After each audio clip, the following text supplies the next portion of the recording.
me say first, as I stand here today, that I am outraged and appalled at the reports and the allegations of abuse that we continue to hear and read about coming out of Dade CI. I will not stand for it. This type of conduct, these type of actions, they reflect negatively on not only our agency, but on all of our staff. On June the 23rd of 2012, Darren Rainey died in our correctional facility. There have since then been numerous reports and allegations that officers at this institution placed him in a scalding hot shower as punishment, which resulted in his death. That's why we are fully prepared to move forward with any disciplinary actions, including terminations, of anyone involved in the June 2012 death. Earlier today, as a part of our overall leadership evaluation at Dade Correctional Institution, I actually placed Warden Cummings on administrative leave. I also had the opportunity today to meet with his security chiefs, from the rank of colonel down to lieutenant. And the message I gave them is the same message I'm going to give here today, which is this type of conduct, this type of behavior, and this type of actions we are not going to tolerate in this department. We are going to find those bad seeds, and we're going to eliminate them from being able to work in our department. As this investigation continues, we're going to continue to fully cooperate with our state and our federal partners, and we're going to ensure that any responsible parties that we find have contributed to this event are going to be prosecuted to the fullest extent of the law. While I'm here today, I'm also going to be meeting with Miami-Dade Police Department, who, as you know, is leading this investigation, and I'm going to reaffirm for them our commitment to providing full resources and assistance that we need to provide to them to bring the conclusion of this investigation to an end. Let me be very clear. There is zero tolerance for corruption or abuse in the Department of Corrections. We simply are not going to put up with this type of activity. We will root out any and all bad actors who do not live up to the expectations that we have and the responsibilities that we have in this agency. Over the course of the next few weeks, I will be traveling to each of our facilities to meet with our staff to underscore this message. This message is one that we continue to emphasize each time we have the opportunity to meet with them. And we'll also be prepared to take whatever action is necessary whenever and wherever needed. We will bring to truth any of these allegations that have come forth. That is my mission, that is my responsibility, and that is my promise. It's unfortunate that the acts of a few tarnish the reputation of the Florida Department of Corrections and the men and women who serve this agency with integrity each and every day, carrying out one of the most difficult missions. However, those whose actions are not in line with our department's expectations and our integrity will be held accountable as we move forward. I'll be happy to answer any Secretary questions you might have. Cruz, you say you are outraged and appalled about what happened here with Darren Rainey, but there were a lot of people who witnessed it, who made complaints, who talked to the IG, and it's taken 2 years for you to be outraged and appalled. Why so long? I've been in the criminal justice business for over 30 years, and one of the things I prided myself on, and I continue to do, is to base decisions and actions that I take based on fact. My hope was that we would have had the conclusion of this investigation done some time ago. It was not. We've reached a point. I'm frustrated that we stand here today and still don't have the investigation completed. However, we're prepared at this point to move forward with things that we can move forward on as it relates to any disciplinary actions that we see that we might want to take at this point. As you said, you're outraged and appalled at the reports coming out of the Dade Correctional Institution. Are any of those reports internal, or are you specifically talking about reports that have been in the press and aggressive reporting that has continued to try to illuminate questions and suspicions over this death and others? Most of the reports I'm talking about are the ones we've seen in the news media. those that have been brought to the attention in the last several weeks that have come out either through print media or news media. Those are the ones specifically that I'm talking about. And as you know, as a part of this, our partnership with Miami-Dade, who has been leading this investigation. So as a part of that criminal investigation, you are somewhat limited to what information you can divulge, and you don't want to do anything ever to compromise a criminal investigation. But most of the reports you're talking about were the print media. So do you see a trend here? May I ask for clarification on what kind of trend? Mr. Rainey's death isn't the first, well, in the state institution. There have been several leading up to this. Would you characterize it as a trend?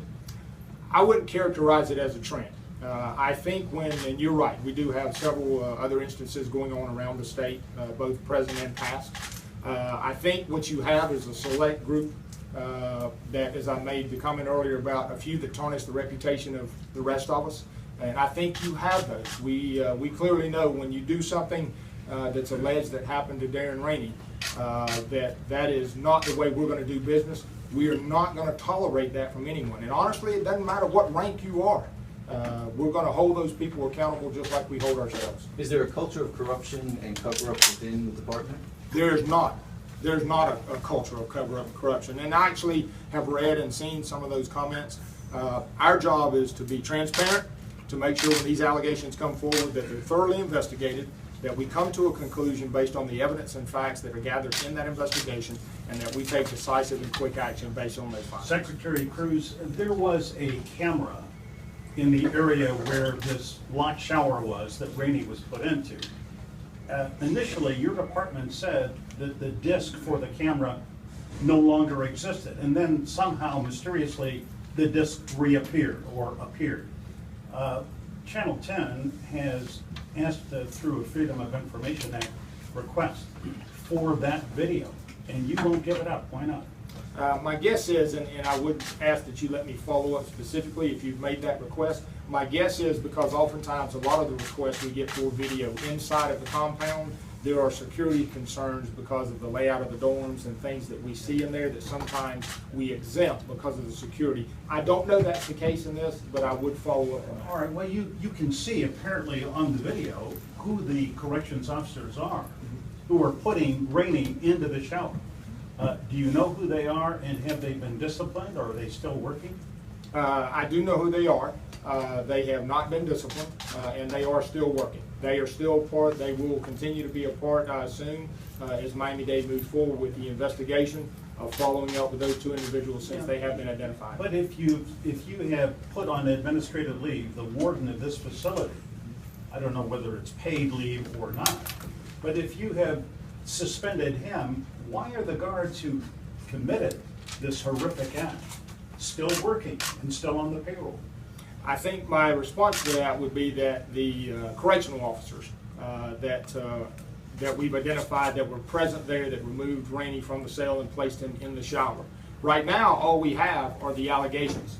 That is part of that investigation that we mentioned earlier, that when it's concluded, that hopefully we'll have concrete information as to exactly what might they have done or not done as a part of this process. It's 2 years since his death, and there's still no finale of an autopsy determination from the Miami-Dade Medical Examiner's Office.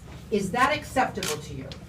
Well, I don't run the Miami-Dade Medical Examiner's Office, and I would not want to try to gauge why they've not made a ruling. I would think it'd be more appropriate that Miami-Dade Medical Examiner make that comment. But the fact that this continues on with no answers, possibly with no one held accountable up until even today of your coming here in person, the fact of leaving such a controversial death where supposedly somebody visually you could see that they were scalded, you know, where does the pressure come to see that a conclusion is made in that?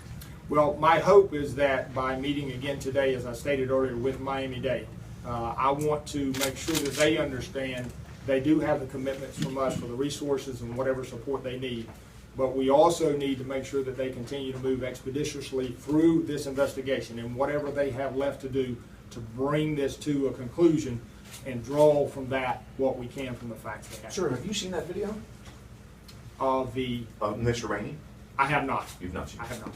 The administrative leave for the warden, is that paid or unpaid? It is paid. It is paid. Yes. Is that discretionary? Could it have been unpaid? Did you have any leeway there? Typically, our policy, without some criminal violation where we might place somebody on administrative leave, our policy typically for these type of administrative leaves are always with pay, I'm sorry. And with the correctional officers, is there any reason why, let's say just as a precaution, you guys would not put the correctional officers also on leave, just in case they happen to be guilty of a horrific crime? Again, it goes back to what factually we have before us, and right now we do have. Is there something different factually that you have for the warden that you don't have for the correctional officer? It's a great point. Let me clarify. On the warden, the decision is overall on the leadership of the institution, not just tied specifically to the Darren Rainey incident. So it is different because the two correctional officers are tied directly to that event. His was more about the leadership overall of the institution. Secretary, your Inspector General, Jeffrey Beasley, looked into this incident here at one point and essentially just let it go. He didn't close it, but he didn't take any action. Are you satisfied with the work that your IG is doing? I am satisfied with the work he's doing. As you might imagine, in an agency our size, he has plenty of work to do. I will tell you that we have had conversations, he and I personally, about doing due diligence. And one of the things that not only this incident has done, but as you mentioned earlier, a lot of the other incidences we're dealing with right now across the state, we have a responsibility to make sure that we're doing everything we can to provide a safe environment inside that fence. That safe environment goes for not only our officers and our staff, but it goes for the inmates. So clearly we got to do a better job at that. And that's our commitment that we're going to continue to do that, and that'll be part of our message as I go Earlier out. this week, several veteran investigators within the system filed a complaint against the state, claiming that they were denied whistleblower status, claiming that they came forward. And their position is chilling for others who might feel that they want to report abuse. What's your message to them? Right now, it's my understanding that the state's Chief Inspector General will be handling that issue. And as I stated earlier, and really whether you're talking about inmate abuse or you're talking about whistleblower status or complaints or allegations, for me and for this agency, it really don't matter where it comes from.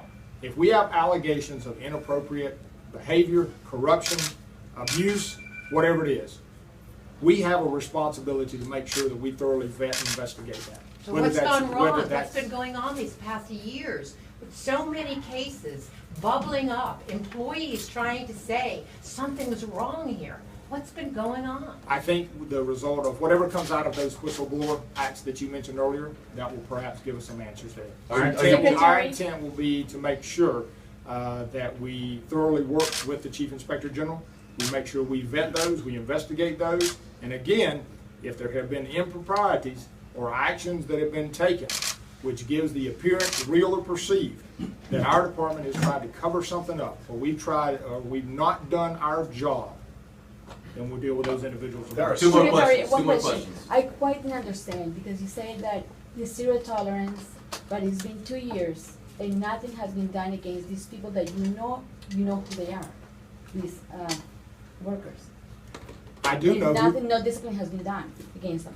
I do know who they are, but I don't know what they've done yet. That's a part of the conclusion of the investigation. Why I want that investigation completed, so I know whatever comes out of that. If they contributed to the death of Darren Rainey, I want to know that. And that's why my intent with meeting Miami-Dade today and encourage them to move through that process and bring that to a conclusion. Was Would this you your consider a governorship? review of chemical gassing policies for the state? There have been other cases where questions have been concerned about whether or not chemical agents are used for punishment. Given some of those allegations, would you at least consider a review of the policy and procedures that are in place in the state of Florida today? I think we're always looking at our policies and procedures, whether it's dealing with use of force, whether it's chemical agents, whether it's how we deal with the mentally ill individuals that we have in our custody, because that is a different type of population. We're constantly looking at those. We don't just change them one time and put them on a shelf and go It from seems to be in a there. crisis situation, so given those concerns, would you consider calling for a review? We're doing a pretty thorough review on many facets right now of a lot of. Thank you all. Thank you very much, everybody. We gotta get on a Thank you conference again call. for coming. Sorry. Justified the Jazz and inmate. Sorry. We gotta jump on a conference call, everybody. We could do follow-up. I'll stick around. We could do a little bit more background. We gotta go. Sorry. Thank you. Thank you. guys.